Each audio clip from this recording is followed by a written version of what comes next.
Hey folks, thank you for joining us again for another exciting episode of YOML. You guys know this is the Year of Magical Learning podcast. So today we're on another book, a new book, and Reflection 284, and something about Theodore Roosevelt. So should be interesting. Yeah, I'm excited for it. It was a really interesting book, honestly. It's called The River of Doubt, Theodore Roosevelt's Darkest Journey by the author Candice Millard. This book's about I had no idea. And I don't know about you, but do you know anything about Theodore Roosevelt? The Teddy president? Roosevelt? Yeah. Mhm. Not too Yeah. much. I just know that he's an avid adventurer, avid hunter, and he's like he likes to be in the wild. So that's all I know Yeah. about him. He did like that. Did you learn that on the night at the museum? Yes. Yeah. when by You Robin got me. Williams. You Yeah. got me. That's funny. Well, that's about all I knew about Teddy Roosevelt myself, before this book. But obviously he was one of our presidents, right? And yes, he was very rugged outdoorsman, all that good stuff. That's the vibe that we've always gotten. But this book is actually about after he lost his reelection attempt in 1912. He he set he'd always wanted to be like an explorer, like, right, like that was like his thing. He always wanted to be like an explorer his whole life. And after he lost his reelection bid, he was like kind of humiliated a little bit, and he didn't know what to do, and he went back home, and he's like a restless dude. He always was like, wanting to go do something else and try something else, like he said, be outdoorsman-ish, whatever. He got this opportunity to go down this Amazon River tribute, that no one had ever been down before. He was going down this Amazon River tribute that people had been down before. But when he got there, the expedition guide was like, hey, there's this other tribute that no one's ever gone down, that we've never successfully mapped. Well, sorry, I don't know if no one had ever gone down it. No one had ever successfully mapped and chartered the course of this particular river. So Theodore Roosevelt, being who he was like, yeah, let's do that. So he went down this trip. It's actually named after him now. It's called the I think it's called the Roosevelt River or something like that in the Amazon River Basin. But it's a tribute of the Amazon River, and he flew down there, and they loaded up a bunch of provisions. They had no idea where they were going, what they were going to be encountering, what they had no idea. It was like literally the river of doubt. This is the story of the journey of that river, of that expedition. It almost killed him. He almost died. He literally almost died. Multiple people did pass away, I think, if I remember right. I think a few people did pass away. And it was just filled with a whole lot of turmoil and strife, and uncertainty, and yeah, it was he almost died. And actually I think some of the collateral damage from what happened to him, I can't remember exactly what happened to him. I think he got some infection, some really bad infection or something like that. I can't remember exactly what happened. But some collateral damage of that, ultimately hampered him for the rest of his life, honestly. So, and this is when he was in his later on in his life. Anyway, so it was an interesting book. You actually kind of felt like you were really there with him, with the whole entire journey. He took his son Kermit with him as well. And yeah, I mean, it was a big deal. So it was a cool book. It was interesting to learn about, and interesting to learn about this guy's life. So the reflection title for this one is called The Strenuous Life. Theodore Roosevelt has or what I found really interesting. I didn't know nothing about his life, like I said beforehand. And what I found personally really interesting, as the author was giving the kind of, I guess, would you call it a biography? Not a biography. I don't know. It was written about biography. Biography, yeah. About this whole journey. It went through all the different people that were on the journey, basically, and all their lives, and how they got to where they got to, and how they were associated with Teddy Roosevelt or the expedition or whatever. And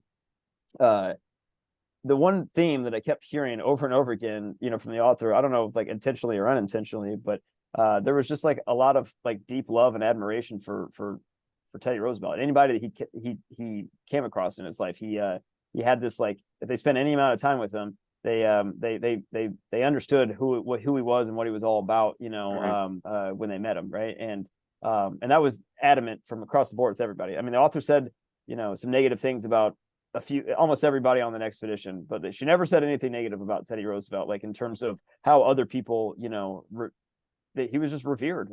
Everybody they came across, whenever they were in his presence, whether they liked his lifestyle or not, like it didn't really matter. He had that kind of that presence that sucks you in, because of the way that he lived his life. And he had a philosophy that he called the strenuous life that he developed as a sickly child. He was really sick when he grew up, and he out of that childhood, he forged like this pain that he was under and his entire childhood of being like this sickly, weak, whatever, like kid. He just battled, and he found resolve, and he said, you know what, I'm gonna fight every single tooth and nail, like for the rest of my life, and try to be as endure as much as I possibly can. And he's like, I don't care what's in, what limitations are on me. Is like, I'm gonna go for it. I'm gonna try to fight. That was and seek out discomfort, and seek out ways to trust myself, because I feel like that's the way that I will rebalance my body, because I'm so sick. So he called this philosophy the strenuous life. Like this is his philosophy. This is how he raised his kids. Sometimes it was kind of fucked up sometimes, honestly, how he forced his kids to do some pretty weird shit, to like really stress them and push them as children, because this is what he did, right? And long story short, I think the reason why he was so revered was because he this wasn't just a philosophy. Like, this was the way that he lived his life. And we talk about this all the time about it's one thing to have values and to have a vision or a purpose or something like that. It's quite another thing to actually do it every single day everybody you encounter, and every single moment, every single action of your life. And he embodied this strenuous life values. He brought it to life. He did it every single day, every single thing that he did. I think that was why he was so endearing to other people that came across his path, because they knew what they were going to get out of the guy. Like, the strenuous life isn't for everybody. I mean, it's definitely not what I want to do. I mean, that is not like, that is not balanced, and that is not what I'm trying to do. But some of the shit that he did of like, just, the river of doubt, like, yeah, hey, let's just go down an uncharted river that no one's ever been down, and see if we survive. Like, that'd be fun. Like, we'll learn something, right? Like, I mean, you're not gonna find me doing that. I don't think I'd find you doing that either. No. Am I wrong? Okay, all right. But I think my general, like, I guess, reflection that came from this is like, I want to be like that. Like, though, not the strenuous life, but I want to be like that kind of.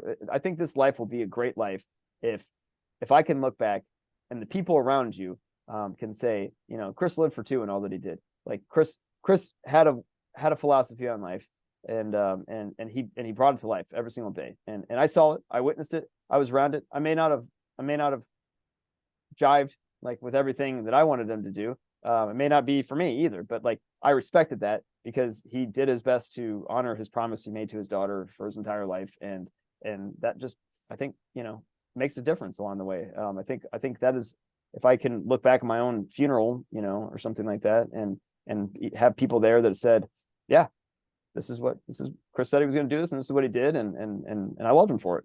I mean, like good or bad, like that, like that's kind of like my dream. If there's one thing I could do to honor my daughter, it would be that. So I don't know, Teddy Roosevelt just reminded me of that, of like the power that can come from, like Nelson Mandela is another example of that. A lot of people we've talked about on this journey are people that understood who they wanted to be and did it. And that's powerful. Like, it's rare in this world. I don't know why it's so rare, but it is rare.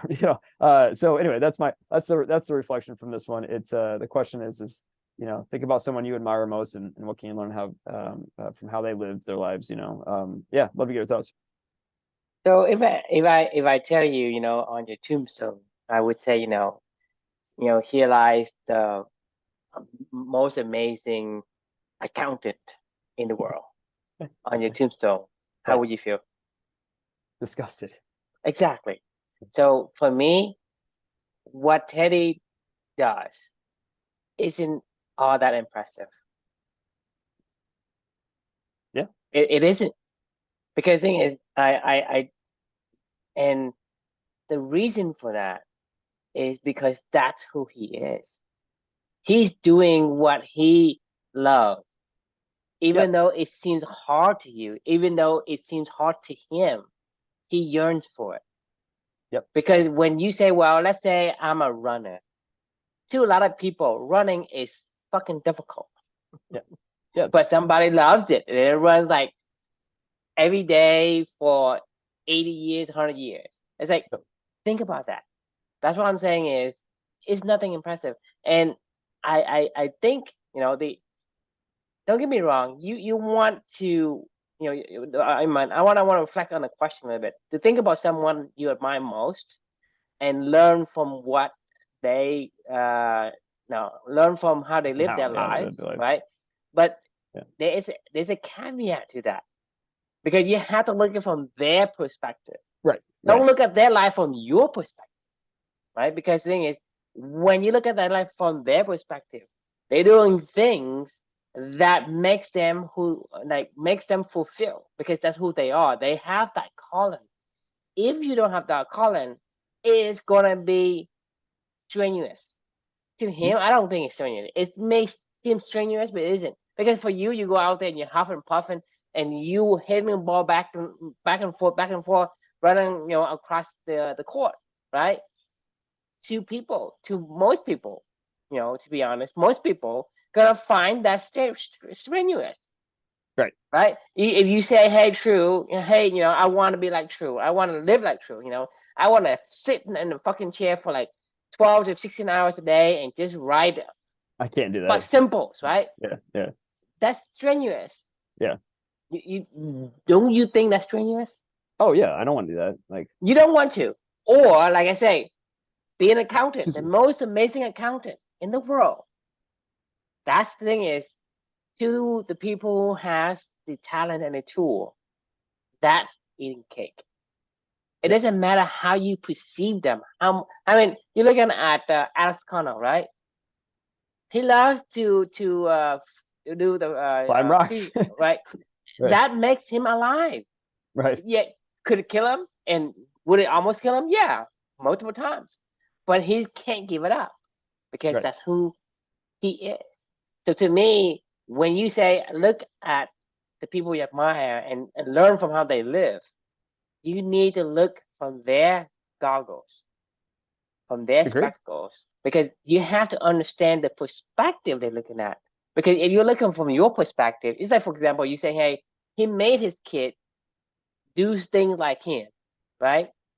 So I think he means well, but it doesn't behoove the kid, because the kid may not have his characteristic and personality. So basically, he is forcing his kid to do something that is against their nature, and to them, that's not what they want, right? Right. Yeah. So that's what I'm saying is, like I say, he means well, but because of the caveat that, hey, I have the ability. I mean, Teddy is a huge guy, okay? Mm. He's not small, even though he's sickly, but he's a huge guy. So, well, no, he wasn't like sick. He was very small and sickly when he was a kid. Like, he got big because he pushed himself so hard. He would like lift all the time, and he would he would push his body. Nevertheless, really that's in his gene to do that, because like you, right? You run every day, right? For people to run like once a month, they can't even do it. Yeah. Right. And for people to read a book like once a month, they can't do it. Right. They can't even read a book once in 10 years. They still can't do it. Yeah, no. I know. I've done it, because, like I told you, up until like recently, I don't read any books. I told you there's only one book I read from cover to cover. That's the Grapes of Wrath by John Steinbeck. Right. That's the only book, because it appeals to me, it aligns with my core values for whatever reason. I read it. The Grapes of Wrath. Like the Grapes of Wrath. I can't remember if I read that back in school. I don't remember. What is that about? Is that the one that's got the it's about the Lenny? Is that the one about Lenny? And no, that's Mice and Men. Right? The Grapes of Wrath is about the what you call it, the depression kind of deal. God, dude, Where I hate fiction books. I don't even want to talk about it, honestly. Like, I never enjoy it.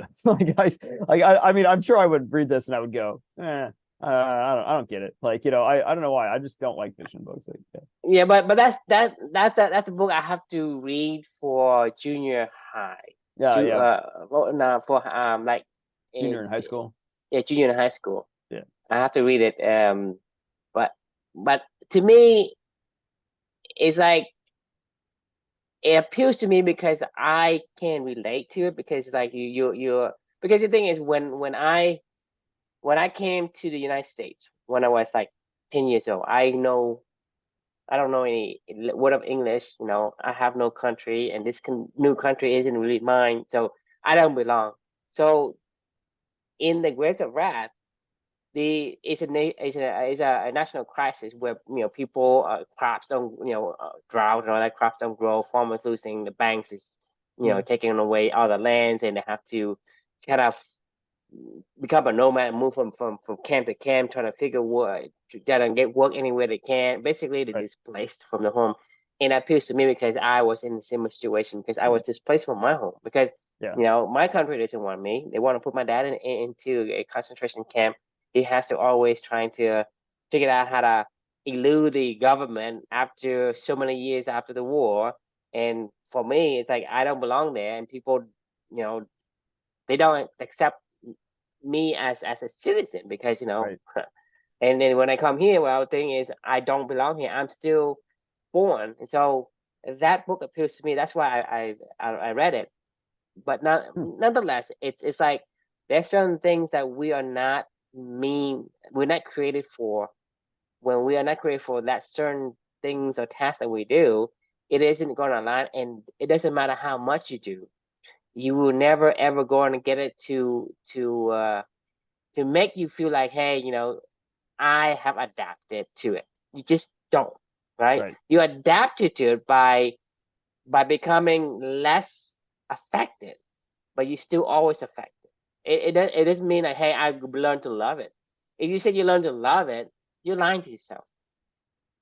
You Yeah. just lying to yourself. Because it's either you have the ability already, and it was innate, and then it was just delayed in terms of whatever you can and cannot do.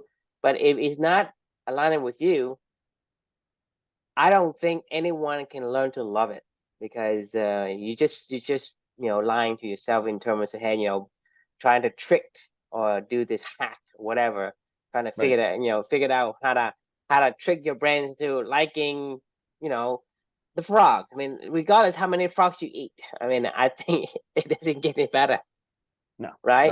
they're all gross and nasty. Yeah, I mean, Exactly. And it's so I just and I just unless eating the frog is like eating the cake for you, like could be like that. It's right, but strenuous, then like I it's said, strenuous, but then it's eating the cake. It's not eating the frog. Yeah, yeah, exactly. That's what I'm saying is, so a lot of times it is so easily and mistakenly be misled by something that you look on the surface and think, hey, I should be like Theodore Roosevelt and then strive for the right. Yeah, strenuous life, or yeah, I yeah. want to go uphill, Don't or, strive to be I him. want to eat the frogs first, or Right. do the hardest thing first, or whatever. All these people are saying similar thing, but there is some caveat behind it that we don't understand. Yeah. And Oh, there's a lot. There's a whole sometimes the mountain. author don't understand Yeah. what they say either, right? No. Because, and like that's why I said is I never would ever go to you and say, hey, Chris, this is what I do, and you should do this, do that. I say, well, I don't know, Chris, because you're different from me. This is what I did, it works for me. I don't know what for you. I can't ask you to do it. I can say, okay, I'm inviting you to see if you can explore and consider it, but I Yep. cannot ask you and tell you to do it because, like I said, if it works for me, that doesn't mean it's gonna work for you. The only thing I can say is, I give you a recount of what happens to me, and you can use us as an inspiration to make that or whatever it is your own, and tweak it and modify it to adapt for your own particular situation. And so I think, to me, that's an important lesson we need to always keep in mind is everything you read, you Yeah. make sure you understand really from the depth of the perspective of the person versus just, hey, I want to rise, grind, and repeat. I want to have, grit, right? Well, grit means many things to different people. Yep. And to people who say, hey, grit means I need to hustle and bustle, and I need to make whatever, right? I need to sacrifice. I need to, I need to miss my kid's birthday, miss my kid's baseball games. I need so you saying, hey, I'm doing for the kids, but the kids say, hey, Dad, I don't need that, right? And so the thing is, when you say, hey, I'm trying to do you a favor, I'm trying to do things for your benefit, but that's from your perspective, not from their perspective, right? Mm-hmm. Maybe they don't need that. Yeah, well, they're their own people for sure. I mean, like it's Right. like I don't. I mean, I agree with your point big time. It's I think everybody should have a philosophy on life that aligns to their purpose and you know and their North Star. But like it's their philosophy. Like I mean, you can't go, well, Teddy Roosevelt was Teddy Roosevelt and he lived the strenuous life, so I'm going to adapt the strenuous life. That's not how that worked. That the strenuous life came out of him living his life, and then he said, "Oh, this is what I like. I'm going to call it the strenuous life." You know, it wasn't like he said, "Go, I'm going to live the strenuous life But and then go that, do but it." the You thing know, like, is, when somebody pick up a book, they're gonna be misled and say, oh yeah, yeah, our president, is living his life. He overcome his adversity. He become, stronger than he was when he was younger, I'll and do that. right, I'll do Right, that, right? right. Well, you don't have his gene. Right. Like this, it's, I mean, I've been reading a lot of biographies lately. I don't know why. Like I'm doing Roger Federer right now. I just did Steve Jobs. I did somebody who was right before that. Anyway, it doesn't matter. I mean, I could go back and look at my library, but I feel like I've read like 5 biographies or autobiographies in the past, Recently. recently. And it's all just kind of stacking up now, like, stacking up and up and up with like these famous people's lives and in general. John Rockefeller and it was another one I just recently did. And You finished John Rockefeller? yeah, that was like I think that was like a 35-hour audiobook or something like that. Really? I can't even remember. It was fucking long. Yeah, biographies are usually long. Yeah, and they're good, but they're usually good because because you're just really learning about somebody's life. But the reason why I'm bringing this up is like to your point, like each one of these people have their own little like unique subtle nuances, along the way that slowly over a lifetime molded them into who they became. And to be fair, a lot of it came from pain, honestly. Like like Steve Jobs was an adopted kid who was abandoned by his birth parents, really, and I think he kind of carried that through most of his life in some way, shape, or form. Well, the thing is, that's what I'm saying is who you are, and right. it is a collection of your experience, and that includes Right. pain. So when you pen your life, as a biography or an autobiography, it is gonna include that. That's part of who you are. You can't just take what you just can't say, okay, I'm going to tell only the good and leave out the bad, because you do that, you are doing the same thing we talk about in terms of what we talked yesterday about Right. Seth Rogen, right? He said, "Hi, this is who I am. I'm not skipping any details. I'm telling you that, okay, I this corny jokes and it doesn't work, right? Right. Because it's not who I am. Then that's my failure. That's my pain. That's my anguish. And then I switch, right? And then it becomes this because it's totally part of who you are. You can't just remove something. Right. And so in life, it's not about whether it's not about avoiding pain. It's about you have pain and how can you deal with it. Life is pain, right? Life is painful. I mean, to put it simply, life is painful by de facto. It's painful because things is gonna push against you. Right. So the point for you is, do you have the ability, the talent, the genius skills to adapt and align with the things that pushes you? Because you talk about, like, let's say we have gravity, right? There's gravity, but that's just forces of nature. There's rain, there's heat, there's the sun, there's like cycles of the moon and all these things. This is just forces of nature. The river. I mean, I can say, well, the river. If I go to the river, I will get knocked on my feet, and I will get Yeah. thrown down the river, and I can try to paddle my boat up the river. But that's what I'm saying is that's part of human nature. It's part of human nature. You can't just say, well, everything has to. But the point I'm saying is you can use your ability to orient yourself so that you're going down the river, the other run downhill, the one for trains, people must dam, all these things, right? That's what we're saying. It's not about, hey, there's no pain. Because the pain that I deal with, for example, I do coding, right? There's there's some um you know issues and bugs. It's just it has no solutions to it. Mhm. And it's a temporary setback, but that setback allows me to overcome. But because what's over on the other side is more valuable than my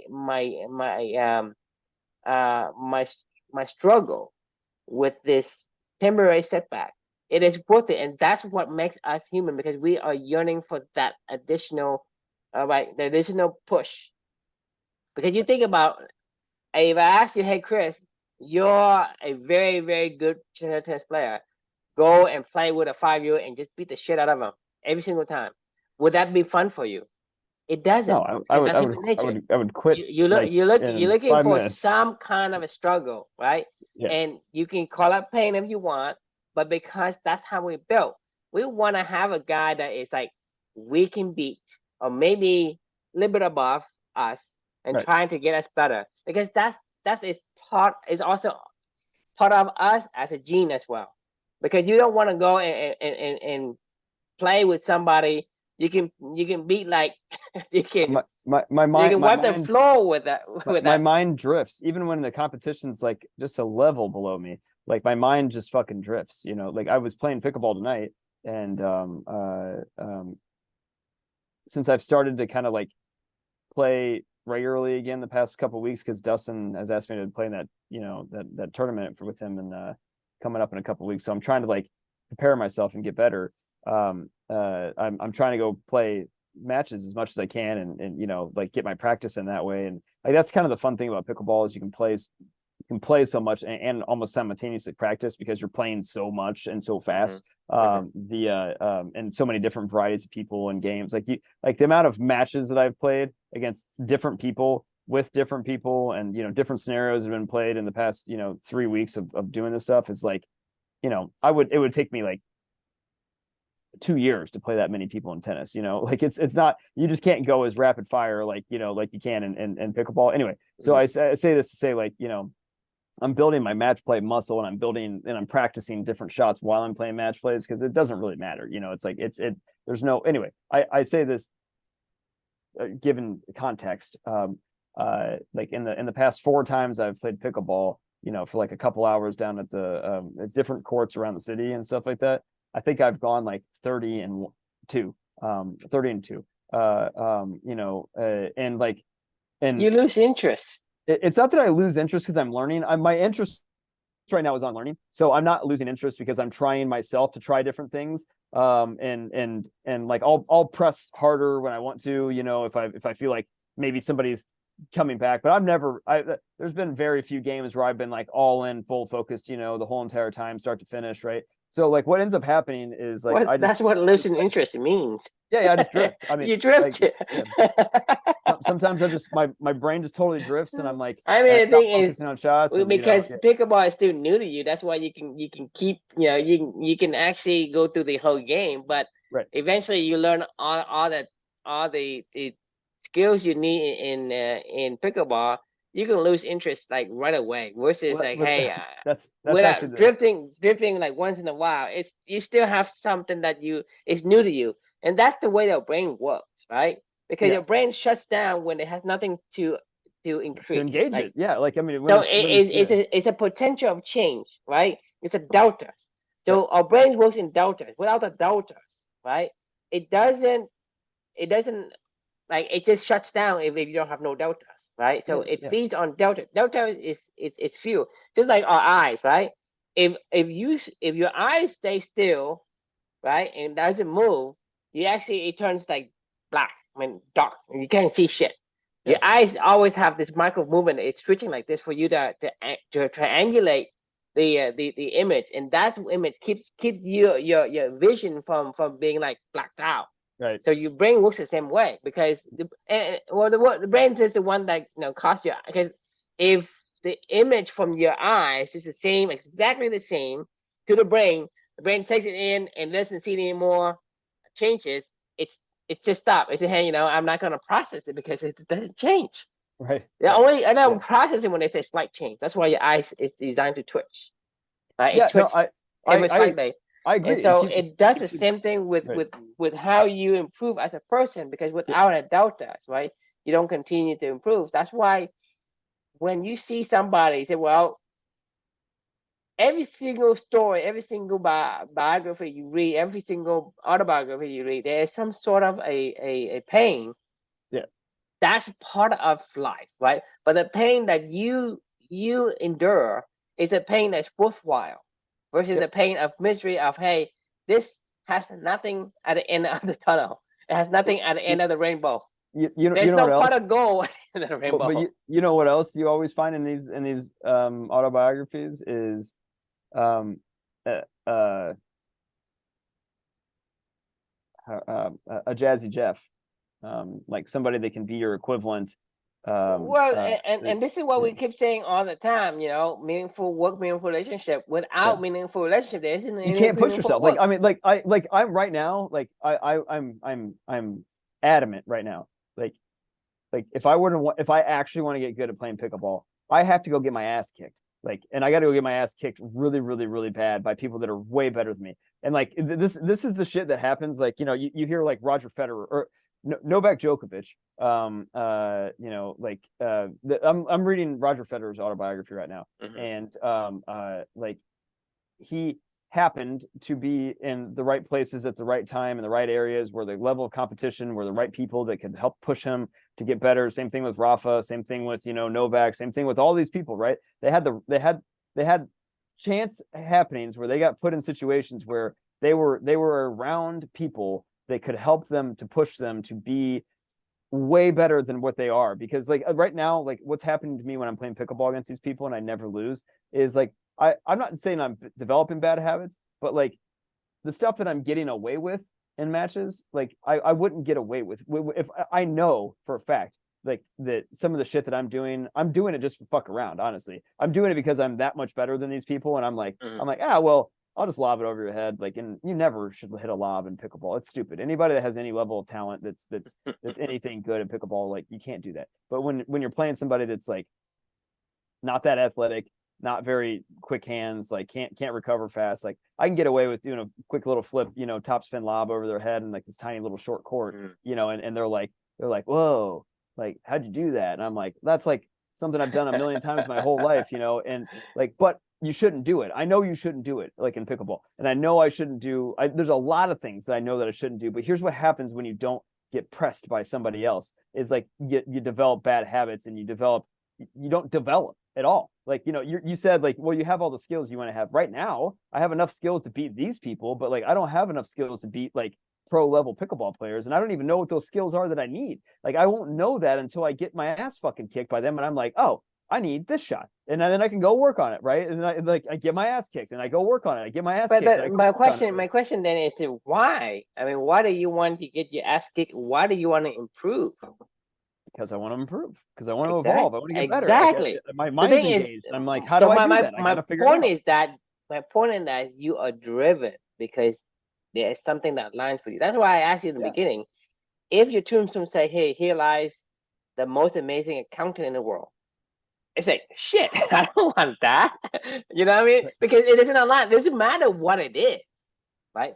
But when it's something that aligns with you, you willingly put yourself in these painful, I don't know what you want to call it, painful struggles. It's a stressor, stressor situation. That's why I say, well, I want to be stressed. You want to get to that level where you stress out a little bit, right? So that you can get better at the most optimal rate that you can, because that's important to you. Because however you're born with a certain given set of genes and patterns of DNA, it compels you to want to achieve that. There are some people who are compelled to be an explorer, just like Teddy Roosevelt is. There are some people who are compelled to be like, astronaut. I don't want to be a fucking astronaut. It's Right. to think about it. Like, I guarantee you, you would not make a good astronaut. It's not because you don't have the ability. It's just like, there's only like 5 people here. Yeah, no, you're right. You know what I mean? It's like I can't. What am I I'd gonna be I'd be say? I'd be And bored. Yeah. and Cool.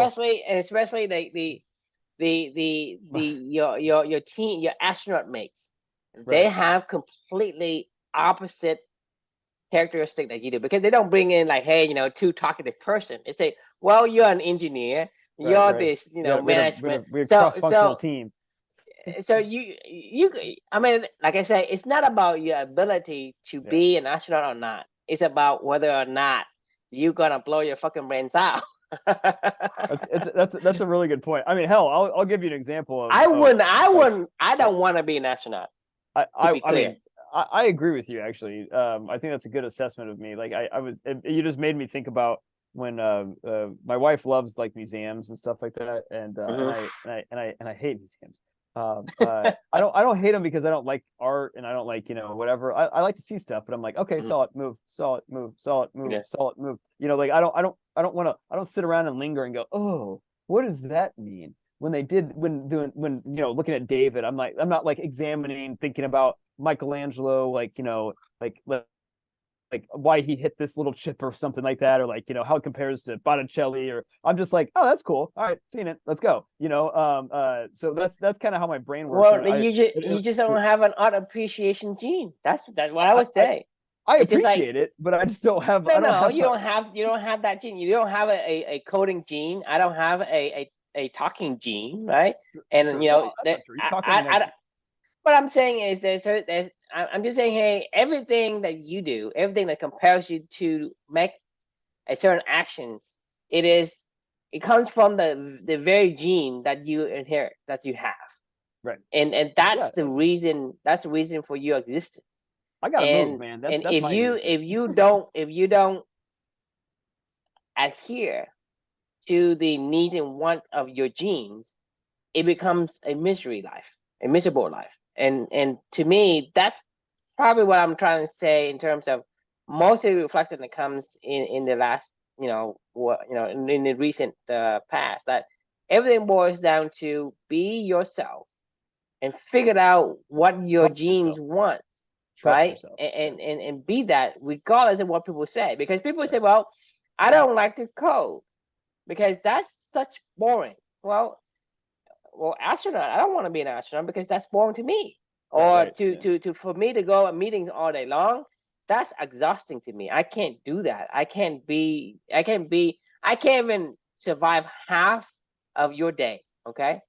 I have like, Oh, that's not true because I don't think no, of no, my day. no. I don't think of my day as meetings most of the time when I'm doing my one-on-ones and stuff like that. They're fun for me. Now, Right. So I wouldn't be able to survive my own day if it was like just straight up different, department meeting after department meeting after department meeting. okay, let me put it this way then. Yeah.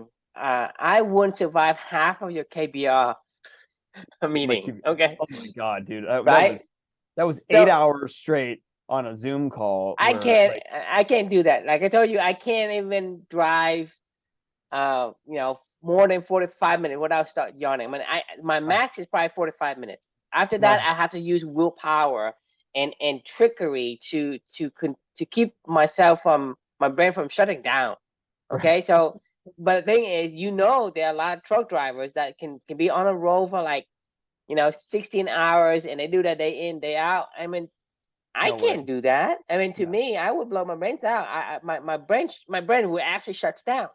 I I hate mean, driving. Yeah. I can probably, like, if I like slept for like 24 hours and then you make me drive after I wake up in an hour, I can go sleep again. Oh, for sure. Driving makes me want to Right. I mean, I have to chug Red Bull, So eat it sunflower is because I seeds, need to sleep. It's because my I get brain's just shutting down. I fucking hate driving long distance. I agree with you. Like, I mean, I'm not like I think you're spot on. I think the more and more that this journey keeps going on and on, this is one of the reasons why I love this whole entire thing that we've been doing is like today I was having a conversation in one of my one-on-ones with my team Mhm.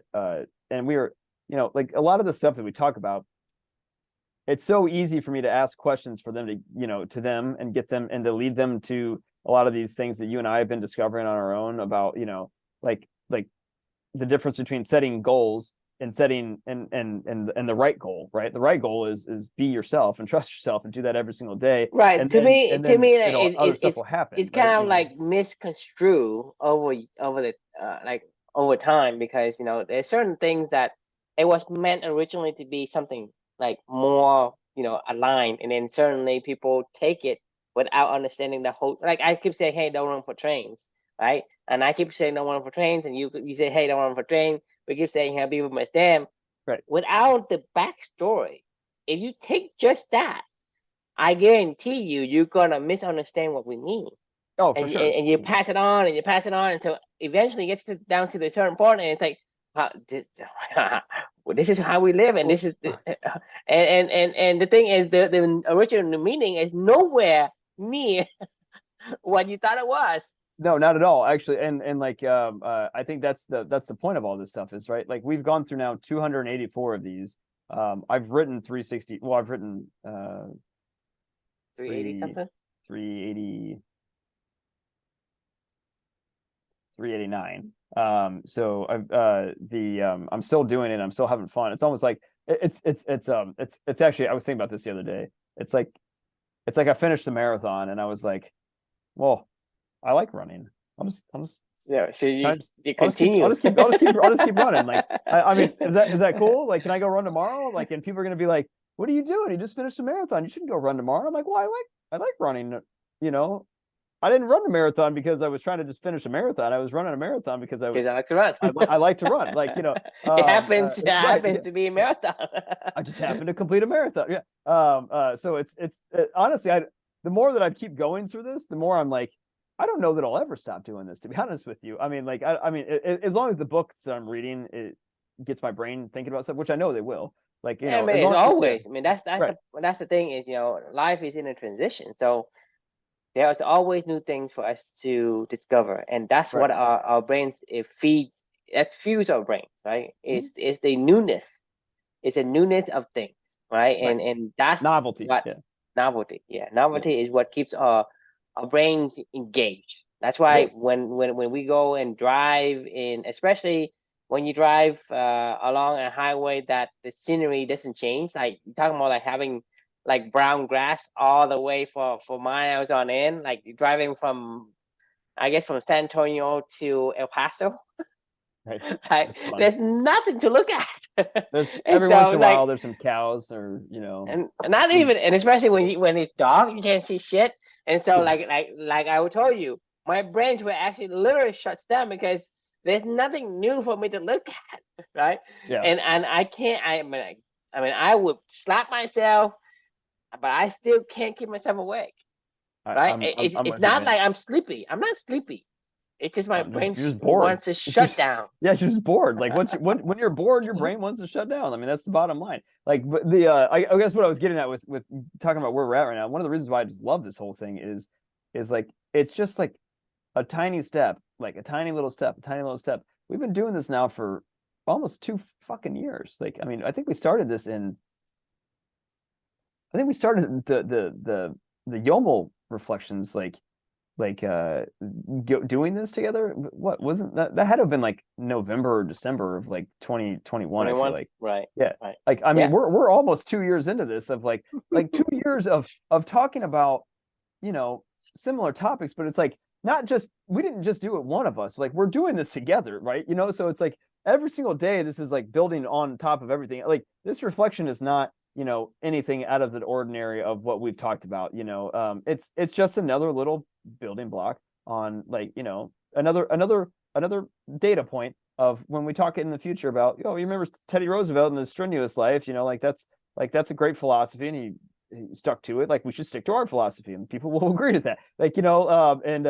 And that's, as long as the philosophy is based in something that matters to you, like it'll show to other people. Like, I mean, it's not that complicated, but like we've talked about this before with like simplicity. Like it's becoming a very simple conversation and simple messages and simple understanding of these things. But it was nothing but simple there was nothing simple about getting to this point in time, but now it's becoming very simple. Like the more that we talk, like the more simple that it becomes, like the more repetitive a lot of these reflections become. And they're all a little bit different, like certainly, right? Like the river of doubt, whatever, but like they all kind of, slowly take this big chunk of shit and, like, make it super simple. Right, because the thing is, all of these things we get at these study points, and we basically trace it back to the source, the origin of it. And to me, like you say, I agree with you wholeheartedly. The more we go through this, the answer becomes simpler. It can become so much simpler. Everything boils down to the same thing that we keep saying over and over again. It's like you have a certain a certain characteristic and traits that drives who you are, and so you want to know what those are and do them. Do that. Don't do this. Do that. Don't do this. It's not that hard. It's really not that hard. Like I was having this conversation today with one of my employees, and she was talking about how she like I was asking her about goal setting. She was like, I'm setting my goals for the next couple of years, blah blah blah. And I was like, why? I was like, what? It's like, what? I was like, name me one goal you've ever done in your entire life that you set and you finished, exactly as you thought you were going to do it. And she goes, I guess probably getting my university degree. And I go, okay. I was like, and how did you feel after you got that? And she was like, honestly, kind of like anxious. Like, what am I going to do now? And I go, okay. I was like, how'd you feel when you were at school? And she was like, well, I didn't love it. She was like, I got done what I needed to get done, and I worked hard. And I'm like, well, then why were you doing that in the first place? And she was like, I don't know, really. And we started going down this rabbit hole of, like, toward the end of the conversation, she was like, I didn't really like school. Why was it? I didn't, it wasn't that great. I don't know why. I mean, like, anyway, my point, like, of even sharing this is, like, there's so many things that we do every single day these are things that I see all the time. It's against our nature, right? We do things against our nature. I mean, that's what I'm saying is, we don't even see it. Yeah, I mean, that's the reason why people get disappointed when they achieve the goal, because I mean, I don't really want it. Yeah, I mean, and so you're like, yeah, meh, that was cool. Like, like it wasn't all it was cracked up to be, and I didn't really love the whole process either. So, like, I mean, like, that was like what's there to enjoy about life? I mean, if we talking about eating cake, right? What's your goal in eating cake? Eat cake. I mean, like, no, that's not a goal. That's just what you do. No, that is your goal. I mean, you want to get filled up with sweetness and do something you like to eat. No, something you like. Yeah. No. Yeah. I mean, when I eat cake, when I eat cake, I just eat cake. I don't make a goal to eat cake, right? So when you eat cake, what's the goal? There's no goal. There's just no goal. There is no goal because I want to fill my stomach with sweetness. I don't really care about filling my stomach with sweetness. I still want to eat the cake. I see what you're saying. I mean, you think about anything. You're not complicating it. You're just saying, like, there's cake. I want to eat it. Like, it's cake. I want to eat it, right? Because that's the thing is, I want to fill my stomach with sweetness. Well, what does it matter? Yeah. What does it matter if I need to fill my stomach? Because in my stomach, I don't feel anything. But when I eat cake and I swallow the sweetness, it gives me the savoring, the deliciousness, right? That's what I want, and that's what I do. Man, so my reward is what I do. So making goal to me isn't anything. It's like, well, to me, you should have a dream to be able to do the things that makes you like, quote unquote, aligned every single day. Because because if you think about it, I don't know about the people here, right? But everybody has something they like to do. You got hobbies or whatever you want. Mm-hmm. Hey, I like to raise fish, or hey, I like to go hunting. Hey, I like to go fishing. Hey, I like to be a foodie, right? I love food, right? For me, is I love food. That's probably why I'm diabetic in the first place. But nevertheless, I love food, and to me, it's like, I'm gonna be this foodie. No, I just went, hey, just give me a plate of food, and I'll eat it, right? You say, hey, I want to play tennis. I'll pay to play tennis. I'll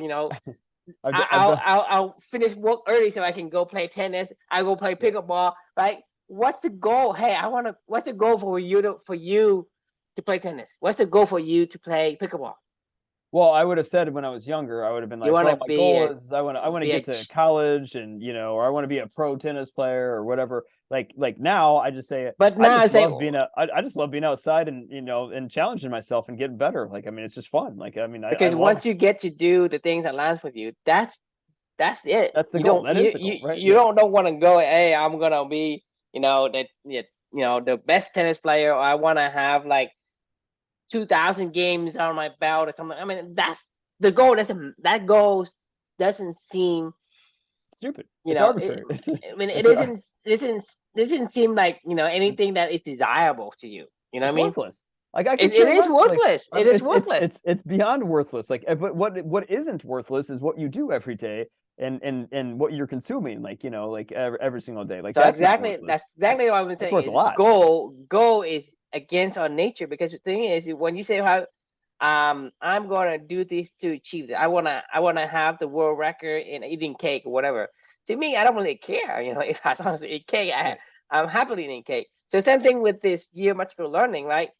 I don't count them, because I don't. Yeah. I don't Yeah. care how, I don't care if we are at 200, at 300, at 400, I don't really care, right? I don't care if people view it. I just love to go and talk, Yeah. shoot the I agree. breeze, right? And to me, that's more fulfilling than having a goal, because when you say, let's say for now we're 284, right? Let's say we go say, hey, our goal is to make it through 300. When you get to 300, you're gonna feel disappointed because it wasn't That's valuable to you. It wasn't yeah. important to you. Yeah. Right. Well, that's like Mm. or you just keep going because like because it's fun and you're just like, oh well, I guess I'll just keep going. It's Right, like because but the it's thing like is, Forrest if Gump running. You're like, I just started running one day and then and they it were like, didn't sound, what are you running for? I don't know. I just I started don't know. running. And I like it running, so I just kept on running. Okay. And they're like, "Are you an idiot?" And you're like, he's like, "No." I mean, that actually Forrest Gump is a great example of somebody that just did, stuff that he liked to do and great things happened, right? Like, I mean, that is the story of Forrest Gump. Mhm, Like he was mhm. just like, he just was himself and great things ended up happening to him and he was always at the right place at the right time. I don't think that was luck. I think that was him just doing what he liked to do and then Well, great. it's the universe. Right. The Right. universe conspires to make it happen. It did. I mean, and I don't even think that that's far fetched either. I think when you do what you want to I mean, do, I strongly believe it. I strongly right? believe it, I because the thing is, you I you actually are strongly believe in the you other are your direction too. best self. You are your best self when you are yourself, and when you are yourself, you are world class. Yeah, I mean, yeah, 100%. Like It, actually, it, it, like I've been having this like this weird feeling the past like 3-ish weeks, right? Like it almost feels like something's off, like with me, like this tiny little thing, and I've been Mhm. processing through this for a couple weeks, and I know exactly what it is now. Do you know what it is? I don't know.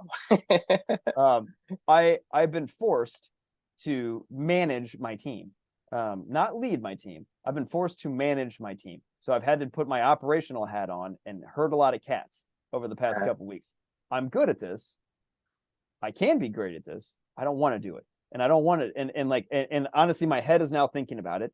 Like I think about it when I'm like, it's fucking with my writing in the morning because I'm like, oh, I should probably just I got to get this done, like because I need to get this organized and I got to check this box, do this, whatever. Like these tasks now are starting to pop in my head of stuff that I don't want to do, and I don't even Mhm. like to do them, and it's making me a little fucking pissed, like just a little bit more pissed, and it's getting to the point in time where it's like this.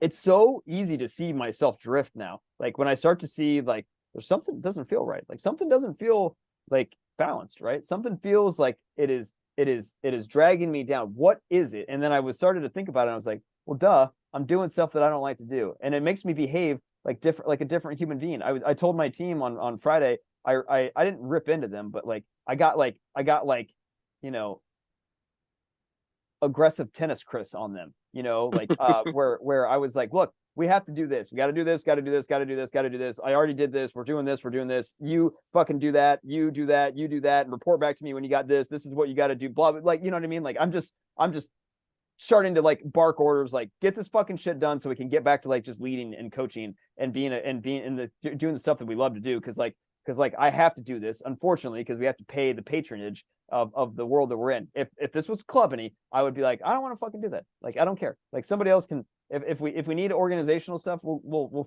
wait till the person steps up that loves to eat cake that's organization stuff, and then they can go do that. Because I'm good at it, but I don't want to do it, and I'm not great at it, and I'm not gonna be great at it because I don't care. Like, I just want to get it done and off my fucking plate so I can get back to doing what I want to do, right? And like this shit is like I saw it in my employees' eyes when I had a small group of them in particular. There was 4 of them. I saw it in their eyes going, who is this guy? Like, what this isn't Chris. And I even said this to them in the conversation. I was like, I know you guys are seeing a different side of me right now. And like, I don't like this side of me. I don't want to do this stuff. I was like, this is exactly what happens when you don't do stuff that you don't want to do. I can do it and I'm good at it and I know what to do, but I don't want to do it. There's a big difference, like when you force yourself to do stuff that you don't want to do, it makes you fucking miserable and it makes you angry and it makes that you reflected misery. That's what I always say. Yes. It just makes you become a different human being. Like, I mean, I see it in myself. I am a different human being when I have to do stuff. I mean, that I don't even want to you do. hate yourself in that situation, I do. I really do. You think about other people, it's gonna say, well, I mean, regardless of what you do, I mean, people have the free will. They're not going. I mean, you may coerce them to do certain things, but they're gonna find a way out, right? Yeah. Eventually, eventually they're gonna leave or do something that you don't want them to do. But that's the thing is, it's just a spiral downward for everybody, for you and for the people that you're basically influence that is close to you. I mean, if you talk to them, the energy just dive. It does. Like, I mean, like, and to be crystal clear, somebody does need to manage this, stuff a little bit better. It just isn't me. Yes, like, but the thing is, that's what I'm saying is you're not a manager. You don't have the manager gene. Right? Because the thing is, no, I do have it. I do have it. I don't want it. No, you don't. No, I do. I can do it. I can do. No. I can do it. I can do it. Because the thing is, I can tell you right now, right? The thing is, do you think I can talk or not? I think you can, but yeah. But I don't like to. I don't have the gene for it. That's I have the ability, right? Do I think you can do math? Do I think you can code? I think you can do it. You have the capacity. Right. You just hate it. Can I drive? Yes, I can drive. Can I try to stay awake and drive? Yeah, I mean, I've drove to Florida for like 12 hours. I did that. But I don't like it. I don't have the gene. I don't like the gene. I don't have the eating frog gene. You don't have the management gene. There's somebody who does, who loves it. Let them do that. Right? My because there are some, like, I have seen some accountants. They love what they do. They put on this visor hat, right? And they go to town. I know. They love it. I mean, the thing is, they fucking love it, and that's what they do. And so that's what I'm saying is, you just need to align the work with agreed.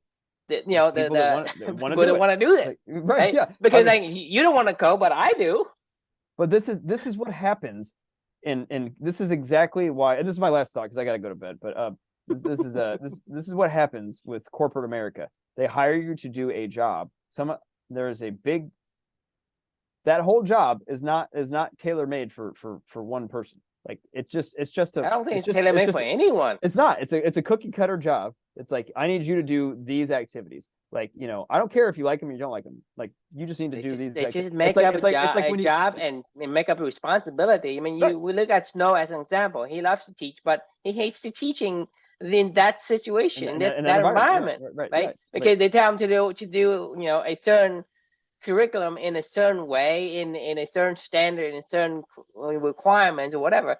And I think your wife probably feel the same way in some of the things that she has to follow some shitty rules about, hey, having to have your number of hours in a certain subject or whatever. It's like, somebody just arbitrarily make up those rules. True. We are on, how many hours have we put into this project of the year of magical learning? Like learning, focus on the word learning. How many hours have we put into this project, you think?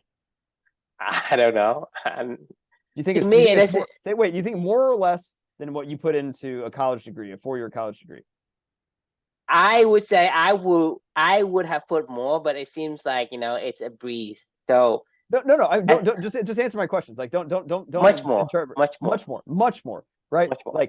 Like I hated my collegiate courses, almost all of them. There was like a couple of them that I liked. This journey, it's called a year of magical learning. I love learning. I hated learning in that environment. Like, it wasn't fun. Like, I mean, I didn't enjoy it. Nobody allowed me to express my creativity. I didn't get to have any individuality. It was like, here, take this, interpret it, and write back exactly what I said to you, and that's you, and we'll and your grades was determined by a certain standard that was set up by somebody. Say, hey, right. When you write, you have to have this and that, and especially when I say, hey, when you write, you need to write at least 250 words or 1,000 words, whatever. It's like, if I can express myself in one sentence, would I be better than using 250 words to describe the whatever, right? Right. So the thing is, you write one sentence, you get an F. You write 250 words, 1,000 words, you get an A, right? Or when you write your song, it has to rhyme, it has to have the stanza and whatever, like all these, like, you made up the rule. So you're grading me based on some on what you told me what learning is. Like, you're telling me what your learning means. Like, this isn't how I like to learn. But you're saying that, like, you didn't learn, and I'm gonna, or maybe you walk away from going, well, I just don't really love learning, I guess, or academia or whatever. And I'm like, that's total bullshit. Like, it's no different than what we were just talking about with like a job. You're like, well, I love to work, but like, I don't love when somebody tells me what my work is, like, and defines it in a narrow little box. And it's like, this is what you like to work. Well, here's your work. You get this. Like, and you're like, oh, I like maybe that in that box, but like, I don't like any of the other shit. Well, like, you got to do the other stuff. And they're like, why do I have to do the other stuff? Well, and the people that made up box, this box, right? They have no business making that box, because because that's like, the managers or whatever, like, they have no idea how to code, for example. And they go and say, well, your code should have this and that and there, right? And your code should have like begin and end, blah blah. It's like, but you have no expertise in this, but you wrote the job description, so you're gonna hire me to come and fill these job descriptions. You know what I'm saying? So the people who wrote it, like, for example, I mean, you're talking about like somebody in HR or something that wrote a description of what it's like to be a and most of the job description in IT, in technology, it's like completely like useless, because they ask for things like, hey, so wide, and they ask for the kitchen sink, right? Right. Yeah, right. And it's like, they ask for 10 things, they probably like use one, and can't even get past that.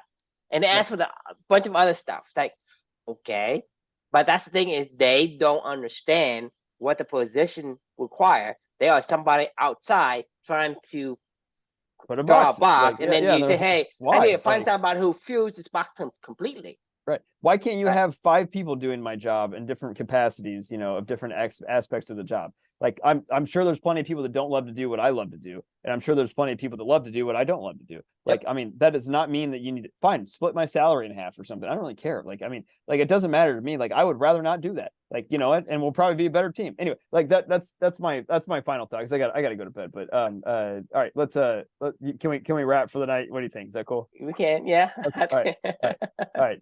So, any final thoughts for yourself? No, not today. We say too much.